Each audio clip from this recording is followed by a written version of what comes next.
আমার এক ঘনিষ্ঠ বন্ধু সেদিন ৫০ বছর পূর্ণ করল। মৃদু হেসে আমি তাকে জিজ্ঞেস করলাম, এই বয়সে এসে জীবনের ভেতর কি কি বদল টের পাচ্ছিস রে? বন্ধু চুপচাপ আমার দিকে তাকিয়ে থাকলো বেশ কিছুক্ষণ ধরে। তারপর ধীরে ধীরে বলল, এতদিন সবাইকে ভালোবেসেছি, বাবা মা ভাই বোন, স্ত্রী সন্তান বন্ধু বান্ধব সবাইকে। এখন নিজেকে ভালোবাসতে শিখেছি। হ্যাঁ, আমি বদলে যাচ্ছি। একসময় ভাবতাম আমার কাঁধেই বুঝি পুরো সংসারের ভার। এখন বুঝি আমি কোনো পৃথিবীর ধ্রুবতারা না, আমি মানুষ। আমিও ক্লান্ত হই, আমিও ভালোবাসা চাই। তাই এখন আর অন্যকে আগে রেখে নয়, বরং নিজেকে জায়গা দিচ্ছি। তাই আমি বদলে যাচ্ছি। বাজারে গিয়ে এখন আর ৫ টাকা কমানোর জন্য কারো সাথে তর্ক করি না। মনে হয় ওই বাড়তি টাকাটাই কারো বাসার ভাত জোগায়, কারো সন্তানের খাতা কেনা হয়। নিজের সামান্য ছাড়ে অন্যের মুখে হাসি ফুটে ওঠে, এতে আমি অনেক শান্তি পাই। তাই আমি বদলে যাচ্ছি। রিকশাওয়ালাকে এখন আর ভাঙতে নিতে বলি না। ভাবি, সে তো সারাদিন রোদে ঘামে খেটে টাকা রোজগার করছে। আমার কয়েকটা টাকাই তার হয়তো রাতে ছেলেমেয়েদের মুখে হাসি ফুটবে। তাই আমি বদলে যাচ্ছি। বয়স্ক মানুষদের একই গল্প বারবার শুনে আমি একদম বিরক্ত হই না এখন। আমি বুঝে গেছি ওই গল্পে তাদের সুখ লুকিয়ে থাকে। আমরা যদি না শুনি, ওদের কথা কে শুনবে? তাই ধৈর্য ধরে শুনি। তাই আমি বদলে যাচ্ছি।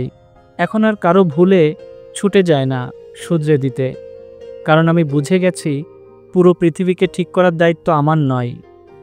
আমার মনের শান্তি আমার কাছে, এটাই বেশি গুরুত্বপূর্ণ। তাই ঝগড়া করি না, বরং ছেড়ে দিই। এভাবেই আমি বদলে যাচ্ছি। কাউকে বিনা কারণে শুভেচ্ছা জানাই, প্রশংসা করি। তাদের হাসি মুখ আমার ভেতরে একটা প্রশান্তির উন্মাদনা জাগায়। তাই আমি বদলে যাচ্ছি। যদি কেউ আমাকে অবজ্ঞা করে, তো তার জন্য আমার মনের ভেতর এখন আর আগুন জ্বলে না, বরং চুপচাপ সরে আসি। জানি তাদের চোখে আমার কোনো মূল্য নেই, কিন্তু আমার চোখে আমি অমূল্য। তাই আমি বদলে যাচ্ছি। আগে আবেগ দেখালে লজ্জা পেতাম, এখন জানি এই অনুভবগুলোর মাঝে আমি মানুষ। আর মানুষ হওয়াটাই তো সবচাইতে বড় গৌরবের বিষয়। তাই এখন আর আমি নিজেকে লুকাই না। ইগো জিনিসটা আগে সব কিছুর উপরে ছিল। এখন জানি ইগোর দেওয়াল মানুষকে আলাদা করে ফেলে।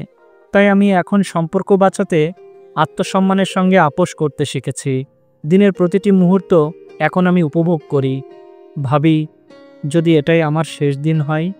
তাই আজ আর কাল নিয়ে কোনো যুদ্ধ করি না, বাঁচি শুধু এই মুহূর্তের জন্যই। সবশেষে আমি বুঝে গেছি আমার আনন্দের দায় অন্য কারো নয়। আমি নিজেই আমার সুখের চাবিকাঠি, আমি নিজেই আমার আনন্দের উৎস। এই উপলব্ধি থেকে আমার মধ্যে যে পরিবর্তন এসেছে, তাই এখন আমার সত্যিকারের বড় হওয়া। আর এর জন্যই আমি বদলে যাচ্ছি।